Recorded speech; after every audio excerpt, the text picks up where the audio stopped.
It's slightly different from the last one in the fight against corruption. We need to really task our leaders, who are the religious leaders, from the emir, from the bishops, from whoever they can. Some of our village markets, there are people, they call them in Hausa yang nakama. They are like abiru in the markets. Whatever anything is not useful to you is not important to you. Politics. What happened in Benue might be political. It still has another tone, not political, dated way back. If you follow history. It's interactive. Not part of Nigeria. Okay. And it will not be good for us. When they gather their people, they tell them, these Hausa people are your enemies. When the Hausas gather together, they tell them, these Igbo people are your enemies. When the Yoruba people gather together, they say the same thing. Who are we? We are just from the background, and today we are here in TSTV, and that is why we must propagate our own. National Discourse, weekdays on NCTV.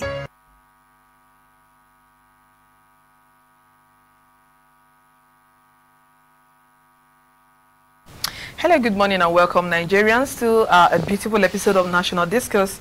This program is back. We had to give way for it to go ahead with election programs where I know most of us have all actually been glued to.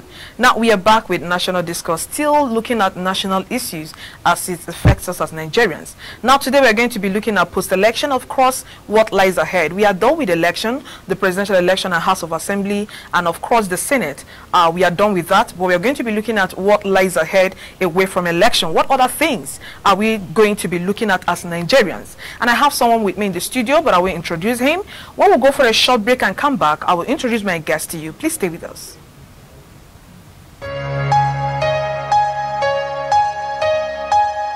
Welcome to National Discourse. Current affairs. We must not extricate anybody from corruption. If any one of them is found wanting, the due course and the law must take its course. Nation building. Administration is slightly different from the last one in the fight against corruption. We need to really task our leaders, who are the religious leaders, from the emir, from the bishops, from whoever they can. Some of our village markets, there are people, they call them in Hausa yang nakama. They are like abiru in the markets. Whatever anything is not useful to you is not important to you. Politics. What happened in Benue might be political. It still has another tone, not political, dated way back. If you follow history. It's interactive. Not part of Nigeria. Okay. And it will not be good for us. When they gather their people, they tell them, these Hausa people are your enemies. When the Hausas gather together, they tell them, these Igbo people are your enemies. When the Yoruba people gather together, they say the same thing. Who are we? We are just from the background, and today we are here in TSTV, and that is why we must propagate our own. National Discourse, weekdays on NCTV.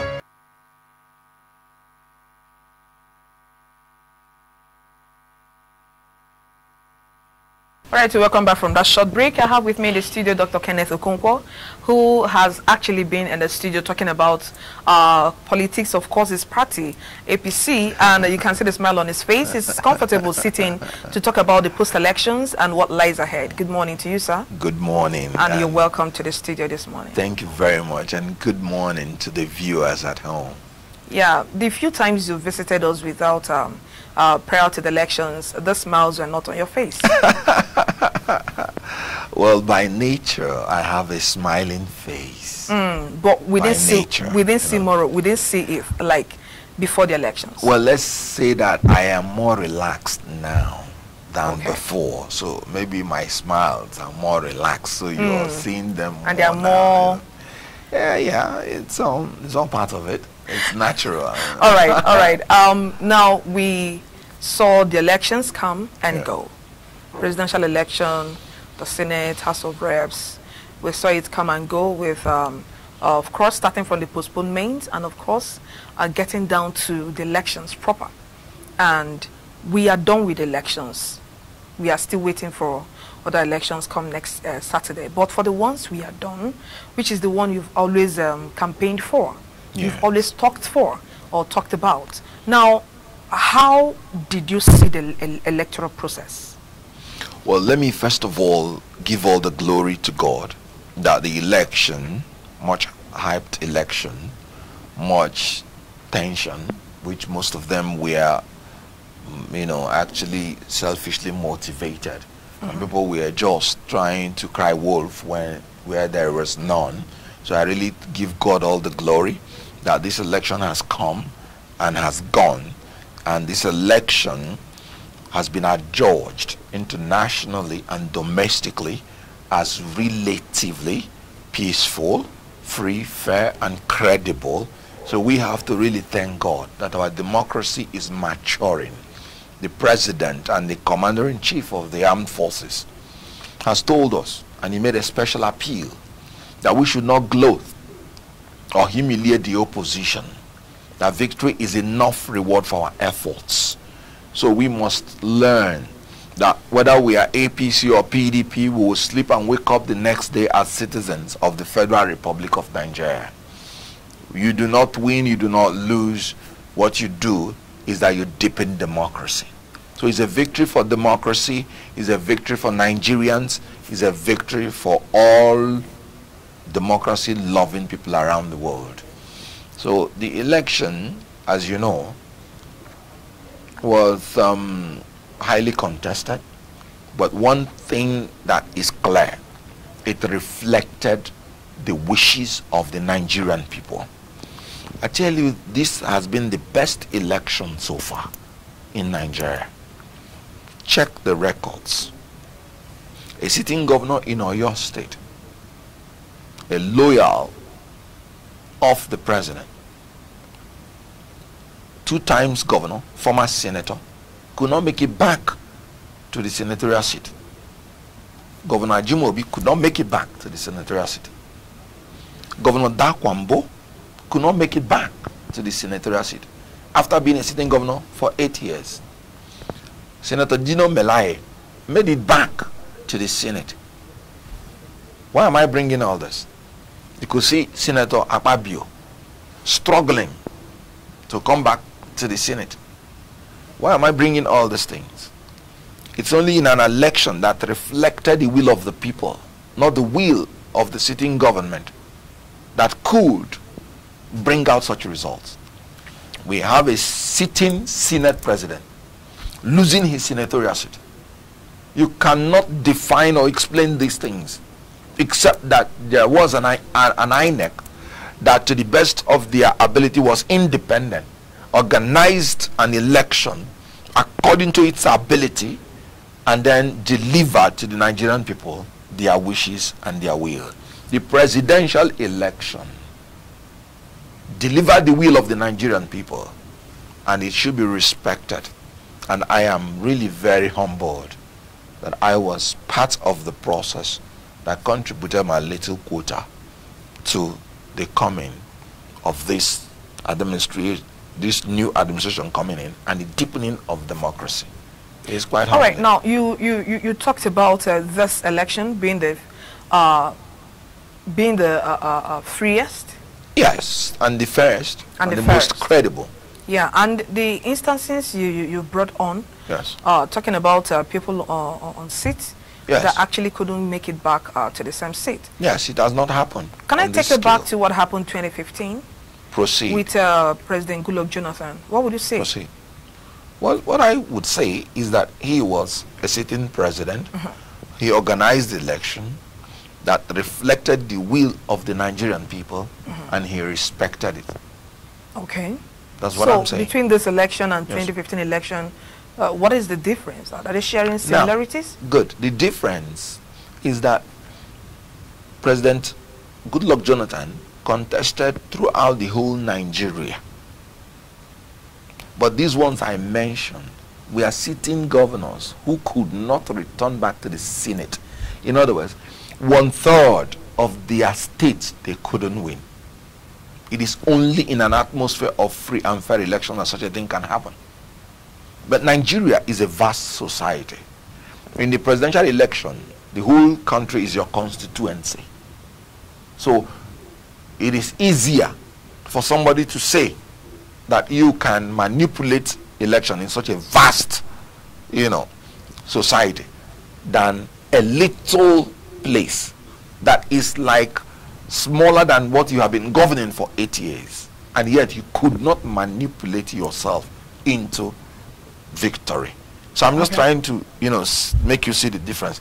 And that does not detract from the heroic action of President Goodluck Jonathan, whom I respect very well, for delivering on the 2015 election, for proclaiming his historical quotation now that no politician's ambition is worth the blood of the Nigerian citizen, or any citizen for that matter. And he said it, and he kept to it by conceding defeat. And that is why we are wondering why his successor as the presidential candidate of PDP could not toe the line of honor. If a sitting president lost his presidency and conceded, then a person in opposition who lost, we were wondering why he couldn't concede. I mean, it's an affront to the level of our democracy and the level of our elections. All right, now one of the by reasons yes. that I would say President Goodluck Jonathan gave for conceding defeat was that he conducted a free and fair elections. It was so transparent, according to him. Yes. So there's no need running to the court for anything, because I saw everything. Everything was so clean and neatly delivered. By the elections I contested, I'm quoting him now. Now, coming back to President Muhammadu Buhari, you're asking why Atiku could not concede defeat. Yes. Atiku and his team have raised eyebrows. They have raised some words that the elections were not free and fair. That some elections, some results were cancelled deliberately. And then few other things that he have come up to say. As a matter of fact, he just inaugurated his legal team to start up the legal battle in the court. Yes. So if you look at these two people, you can spot out difference. One party, Atiku Abubakar, is not feeling that elections were free and fair, where Goodluck Jonathan, felt that elections were free and fair that he conducted. So what's your reaction to that? Now, I like to deal with facts. Being a lawyer, it may interest you to know that PDP is not fighting the results of this election. What are they fighting?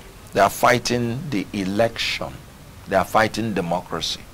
Recall that they rejected the results before the results were announced. So how can you reject the result of what you do not know?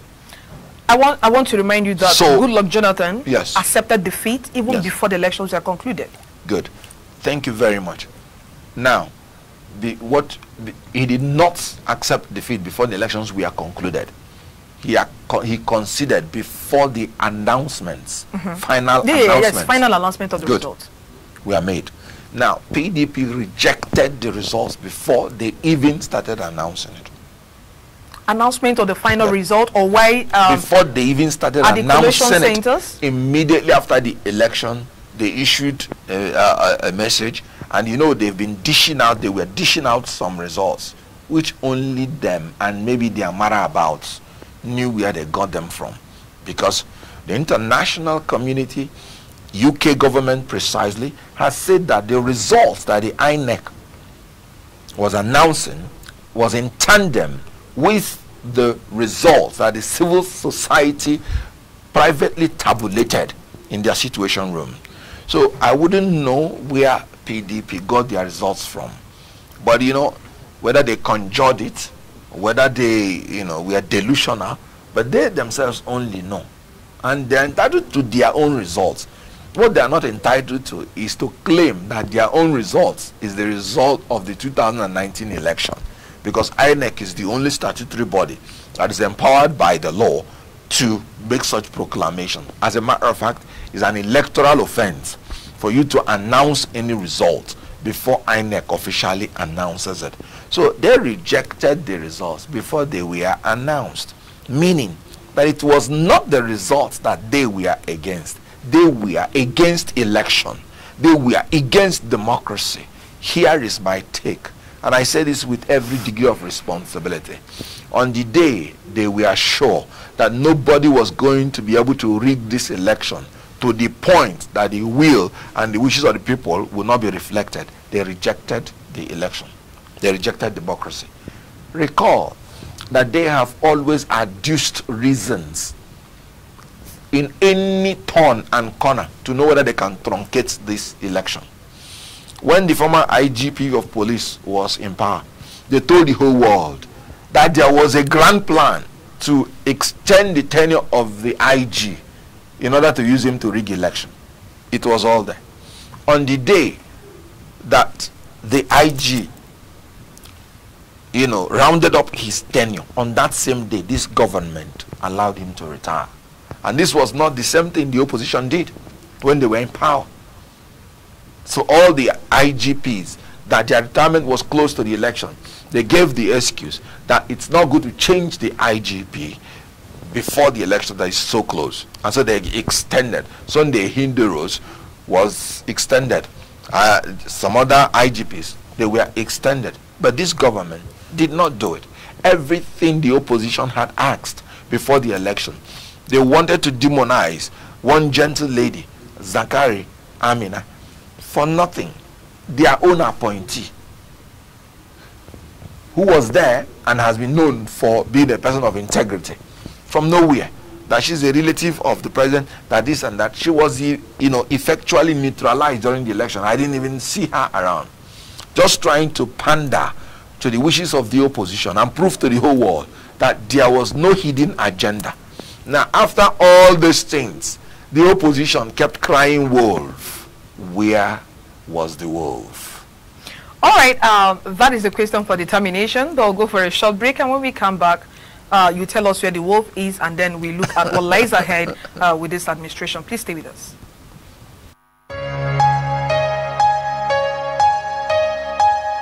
Welcome to National Discourse. Current affairs. We must not extricate anybody from corruption.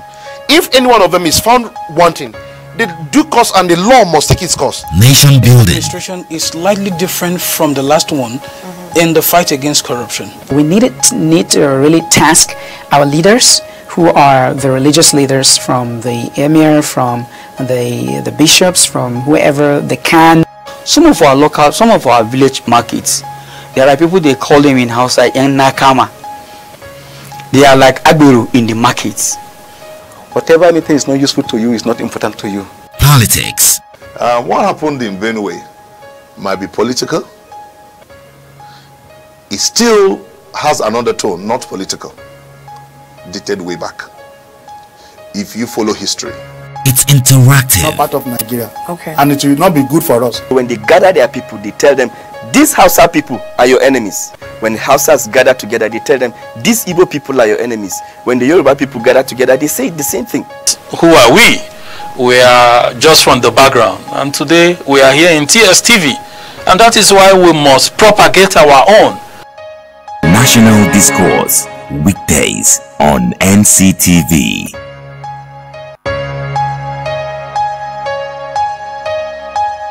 Welcome to National Discourse. Current affairs. We must not extricate anybody from corruption.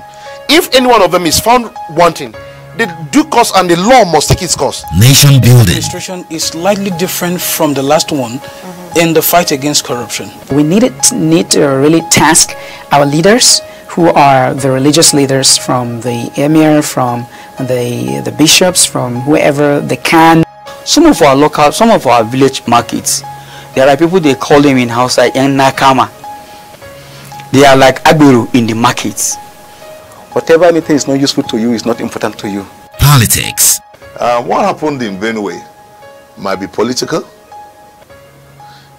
It still has another tone, not political, dated way back. If you follow history. It's interactive. Not part of Nigeria. Okay. And it will not be good for us. When they gather their people, they tell them, these Hausa people are your enemies. When Hausas gather together, they tell them, these Igbo people are your enemies. When the Yoruba people gather together, they say the same thing. Who are we? We are just from the background, and today we are here in TSTV, And that is why we must propagate our own. National Discourse, weekdays on NCTV.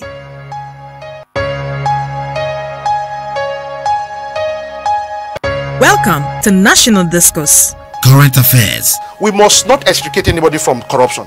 If any one of them is found wanting, the due course and the law must take its course. Nation building. Administration is slightly different from the last one in the fight against corruption. We need to really task our leaders, who are the religious leaders, from the emir, from the bishops, from whoever they can. Some of our village markets, there are people, they call them in house like Nakama. They are like Agbero in the markets. Whatever anything is not useful to you is not important to you. Politics. What happened in Benue might be political. It still has another tone, not political, dated way back. If you follow history. It's interactive. Not part of Nigeria. Okay. And it will not be good for us. When they gather their people, they tell them, these Hausa people are your enemies. When Hausas gather together, they tell them, these Igbo people are your enemies. When the Yoruba people gather together, they say the same thing. Who are we? We are just from the background. And today we are here in TSTV. And that is why we must propagate our own. National Discourse, weekdays on NCTV.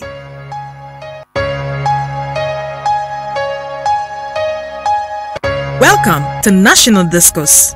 Current affairs. We must not extricate anybody from corruption. If any one of them is found wanting, the due course and the law must take its course. Nation building. Administration is slightly different from the last one in the fight against corruption. We need to really task our leaders, who are the religious leaders, from the emir, from the bishops, from whoever they can. Some of our village markets, there are people, they call them in house like Nakama. They are like Agbero in the markets. Whatever anything is not useful to you is not important to you. Politics. What happened in Benue might be political. It still has another tone, not political, dated way back. If you follow history. It's interactive. Not part of Nigeria. Okay. And it will not be good for us. When they gather their people, they tell them, these Hausa people are your enemies. When Hausas gather together, they tell them, these Igbo people are your enemies. When the Yoruba people gather together, they say the same thing. Who are we? We are just from the background. And today we are here in TSTV. And that is why we must propagate our own. National Discourse, weekdays on NCTV.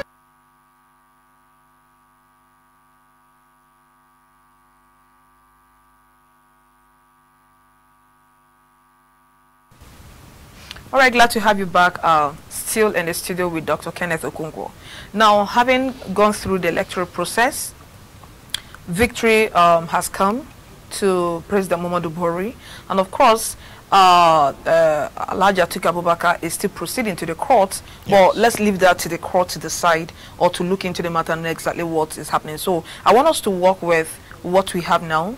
That President Muhammadu Buhari has been re-elected. Of course, his certificate has been given to him, yes, as a return certificate. Now, what lies ahead are the questions that most people are asking.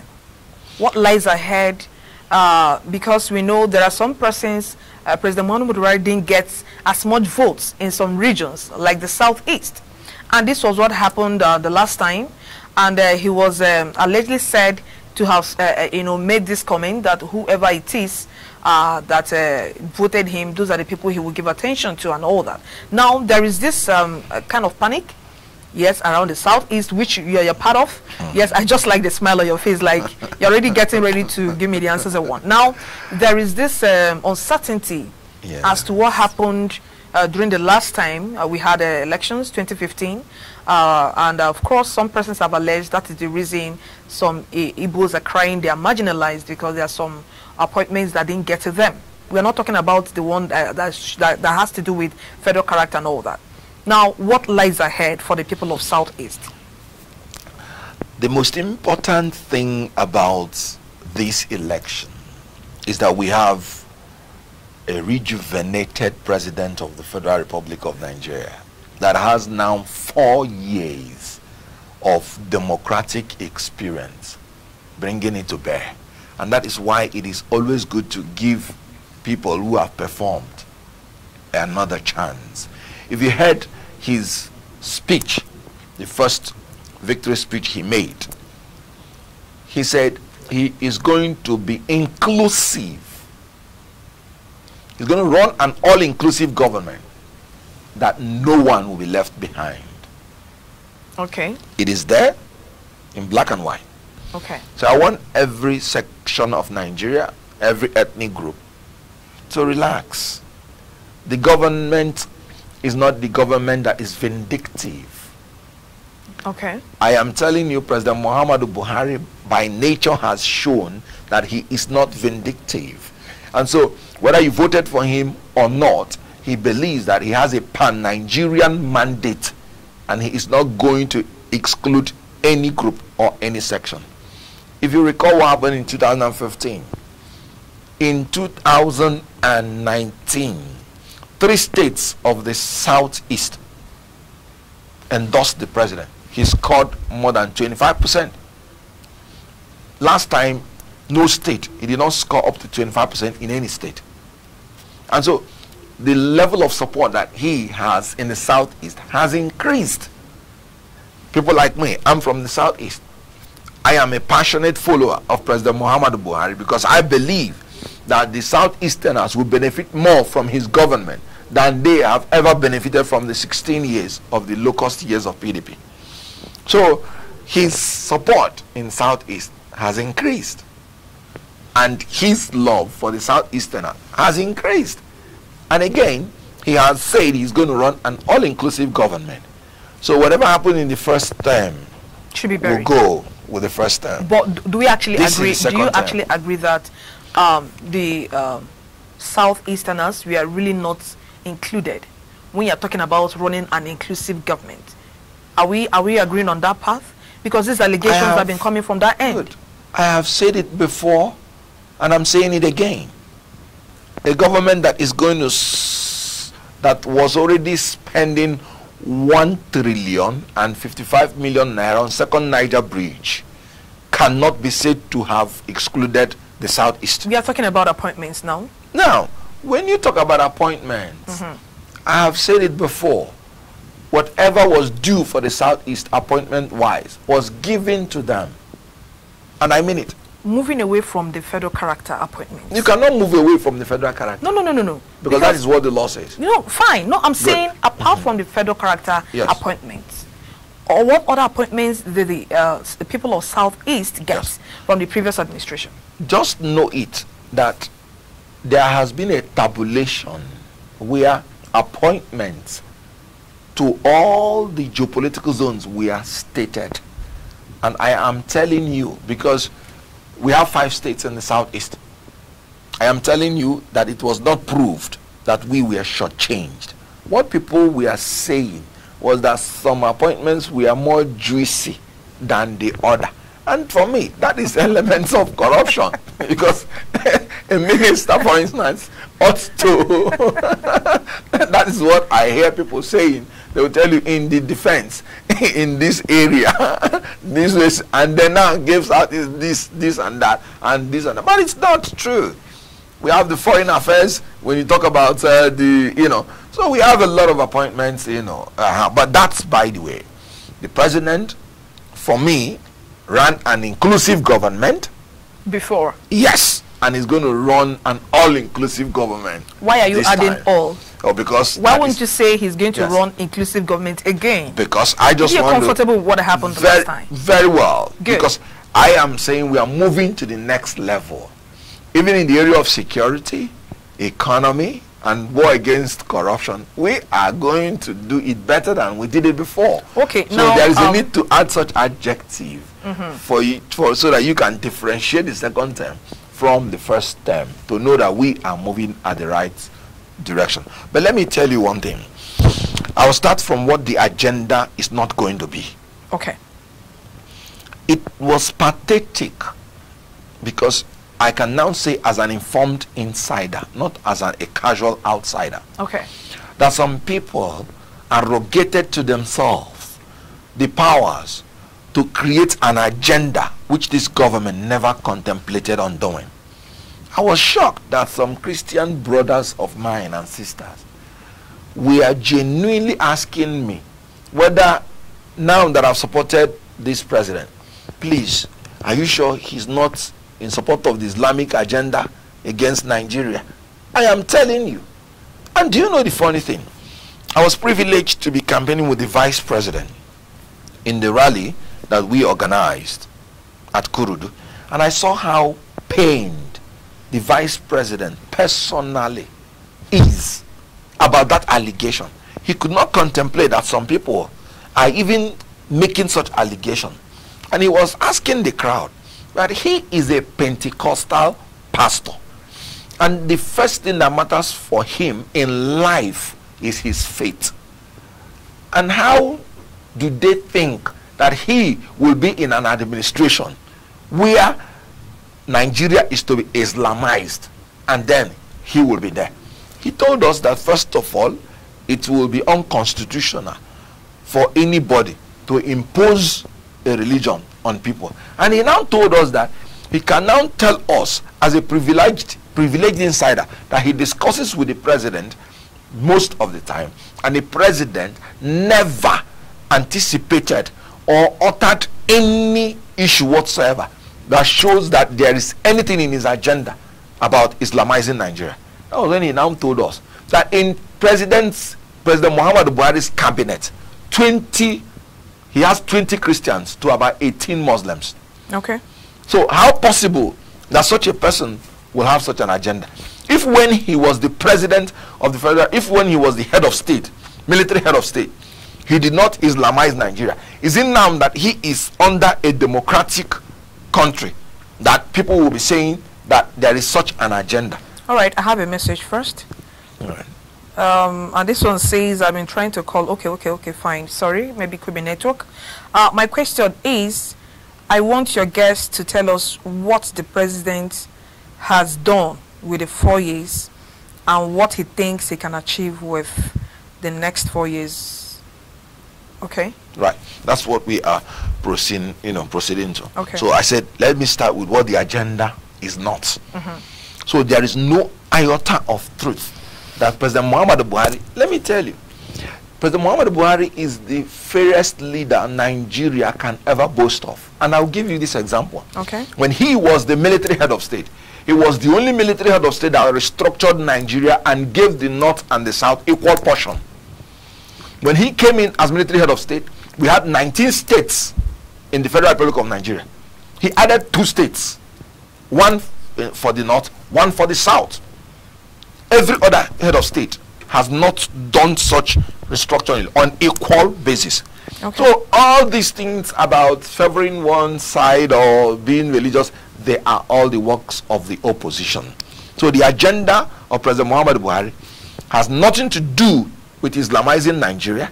It has nothing to do with being ethnically biased or religiously biased.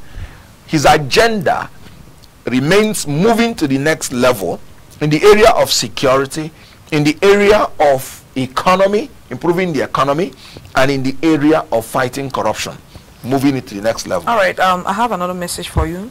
Yes. I have to, okay. Now, this message says, I want your guests to tell us what we need to hear as youths in the course of getting employed. Right. Now, when we were in the campaign, for the first time in the history of Nigeria, a presidential candidate created a campaign group for the youths. So we had the women and the youths branch of the presidential campaign team, which I am a member. All right. There were like 3 major campaign sections. You have the one I've just mentioned, women and youths, presidential campaign team. You have the presidential campaign council, and you have the vice president's, campaign, as in moving around and smoothing the whole thing. And I had the privilege of functioning in the 3. So I can tell you that President Muhammadu Buhari is the only president that understands that there should be no legal inhibition on the youths to acquire power in this nation. That was why he away from power. We're talking about employment. No, that's what I'm saying. No, you would have to. Youths cannot run. Anybody below the age of 50 before President Muhammad Buhari cannot run for the president of Nigeria. Okay. But he had to amend the law, first of all, to create more opportunities for the youths to be able to be employed in political offices. And I'm talking about being able to contest the election and to win the election. That is the not too young to run bill, which he has signed into law.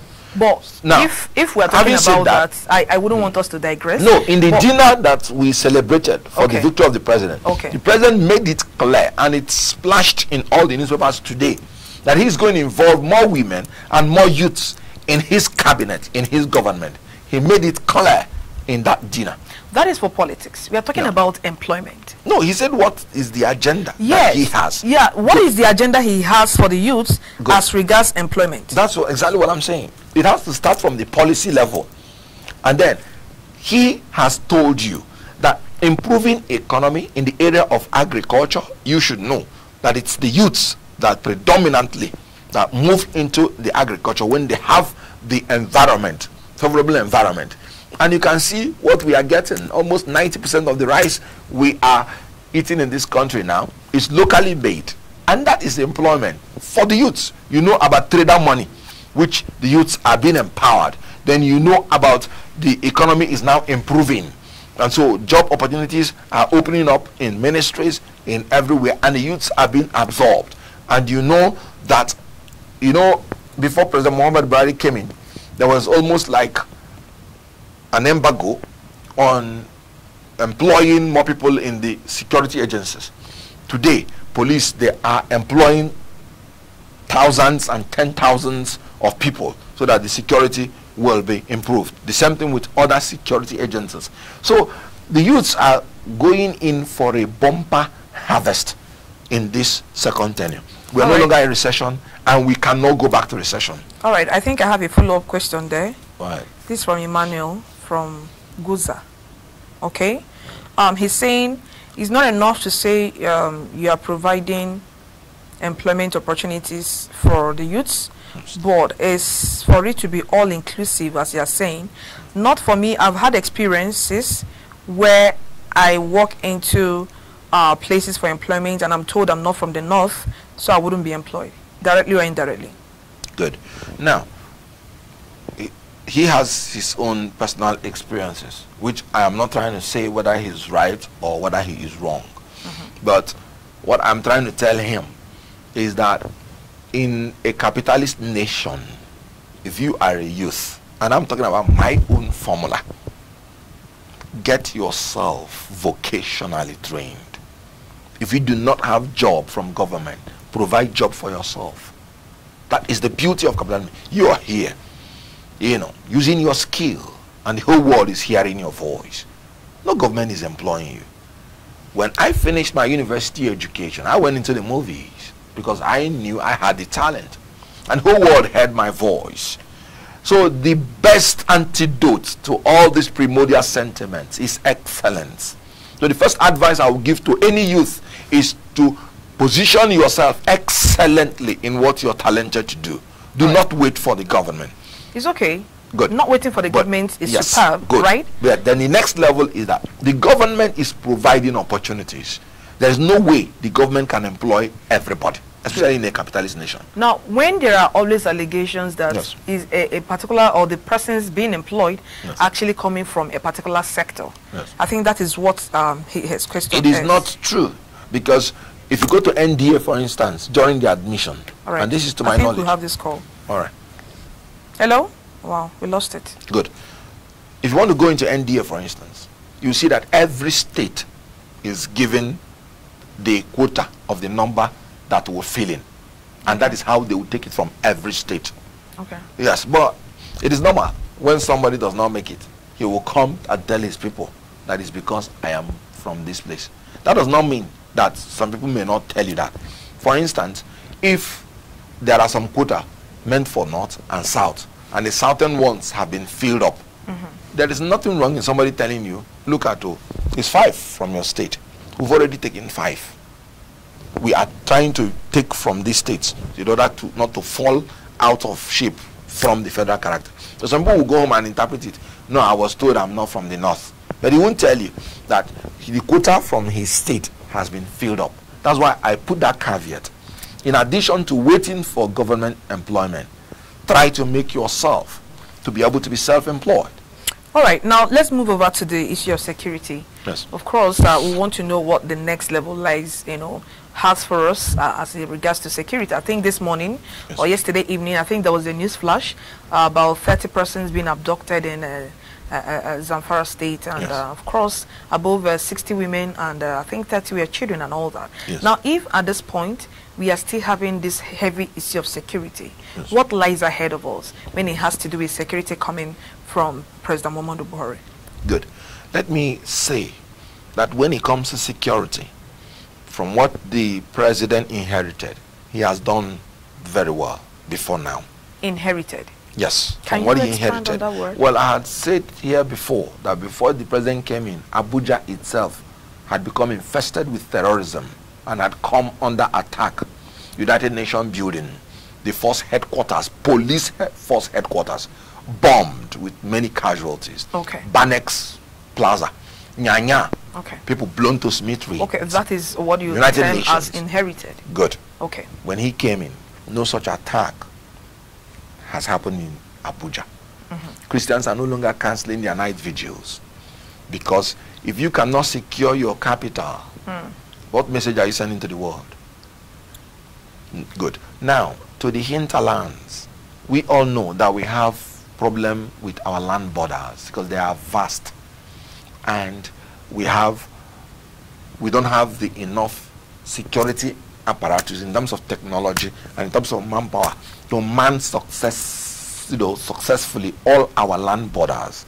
If you check some of those epicenters of those places, it's called that they are border towns with neighboring countries.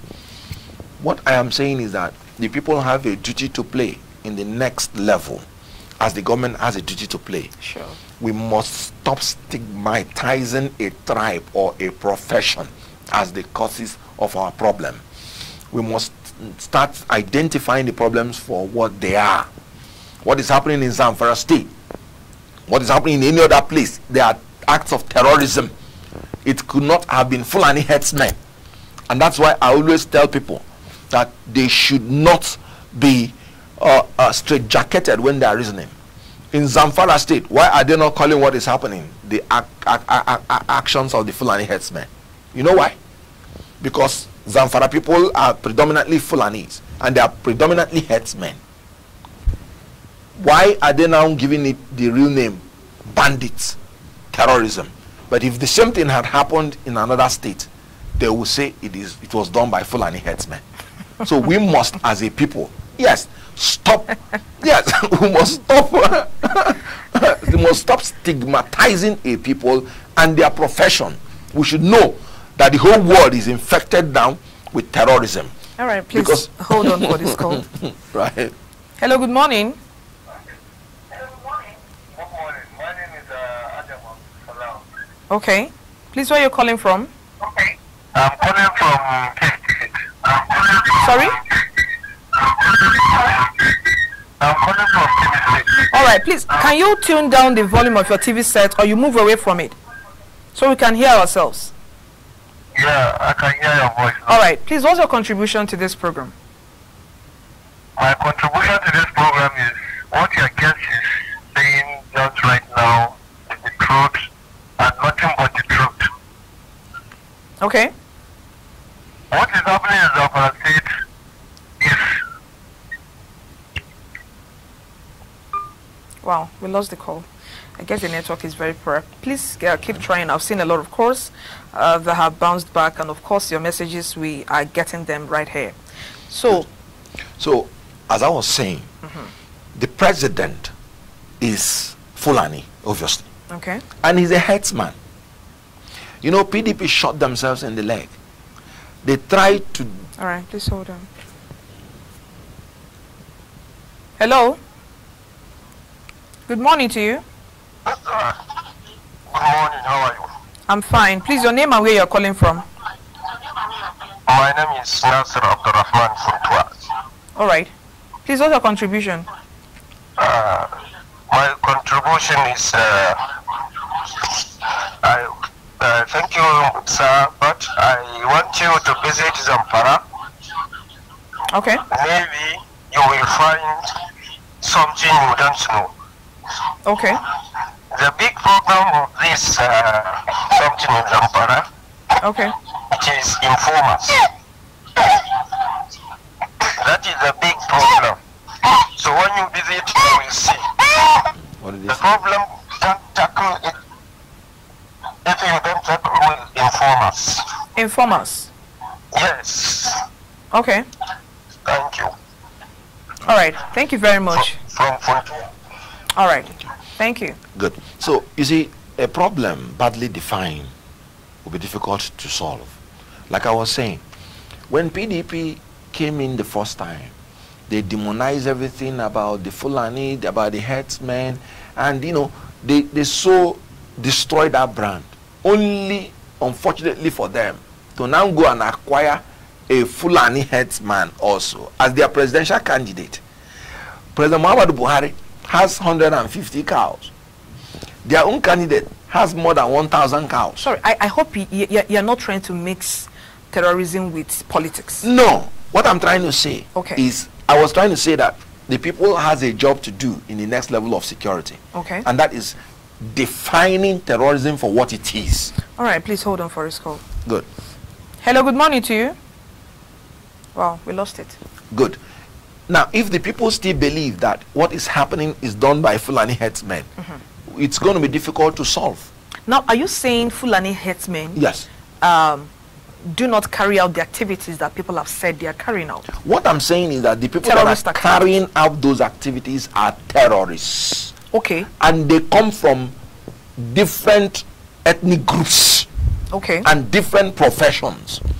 Whether you are a kidnapper in the southeast, that is terrorist act, because terror is simply trying to use threats or threat of violence or violence to achieve what you want to do. Okay, so why do we have why do we keep saying that some activities, you know, some stuff done at the northeast? Yes. Why don't we say it's done by people from different groups? Why do we keep saying it's Boko Haram terrorists? Because it's... Why do we give it a name? Good, because Boko Haram is Boko Haram. Okay. And they are the ones doing it. And they Fulani herdsmen are what exactly? Good. No, Fulani is a tribe. Okay. Herdsmen is a profession. Okay. It's just like saying Igbo trader. Okay. That's what I'm saying. Boko Haram is not a tribe. Okay. It is an ideology. Meaning foreign education, Western education is an abomination. Okay. So they, from the one, define themselves.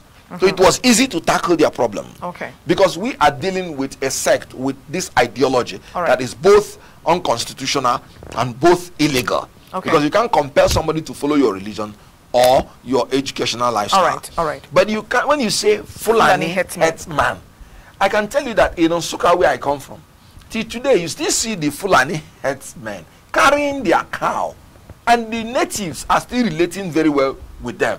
I don't see people running away when they see them. They still relate because they know them. They've been there since ages. Okay. Now, if you say it's the Fulani herdsmen that are the terrorists, you have put even those innocent ones in danger, because you have simply, and thereby you are complicating the security situation. All right. I want to take your mind to what happened last year. When we were having incessant attacks by the purported Fulani herdsmen. I'll still use that in quote.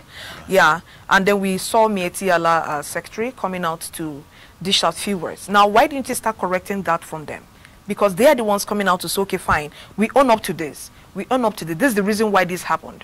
Why did this government do it? We're talking about what happened in Benue State. Why did the government have to sign anti-grazing law or bill or whatever? Now, if the people in there are coming out to say, we own up to this, we did this, and this is the reason why we did it, why didn't we start correcting the facts from them? That stop using this name, Fulani herdsmen. Good. You have just heard what I'm saying. That we have to move to the next level, and that is by the people, not defining what is happening as being done by Fulani herdsmen. You just said Mieti Allah. Mieti Allah is an association. I know. It's not the government. I know. Good. and it is meant for like breeders, and there are many sections in that. But that's by the way. What I'm just trying to say is that what is wrong is wrong. Okay. They did not own up to terrorism. They owned up to protecting their livestock and their members. And when you ranch up that rhetoric that terrorism is being done by Fulani headsmen, you put the lives of their member and their livestock in danger. Okay. And then you make them to now become defensive.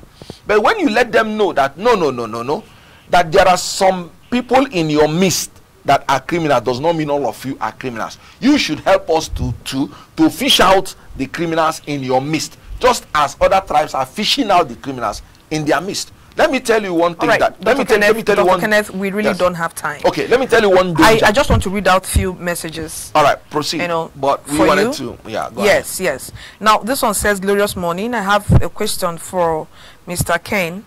If government cannot provide the work for us and no money for business, then what is the use of the government?" That is number one. Don't react yet. Go ahead. Then I have this one that says, "Good morning. Let your guest tell us if there is anything you do without a capital. What are you going to do as a youth without a capital?" I think this, the two questions are interwoven. Yes. You see, it's unfortunate because this government's objective is to empower every youth that is willing to work. I just talked about trader money. Okay. The vice president personally goes in to administer this money. 10,000 naira. No. Per trader. Hold on. Why did that come before the election? Very good. Yes. It was one of the promises of this government. It has nothing to do with election. That is social investment scheme. No, but it was done very close to the election. No. 4 years is a little time.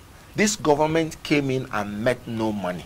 They had to build their capital base. Okay. It was not done close to the election. I beg to disagree. The feeding of the children, was it done close to the election? We are talking about the traders' money. That's what I'm saying. The 10,000 naira. Is it not when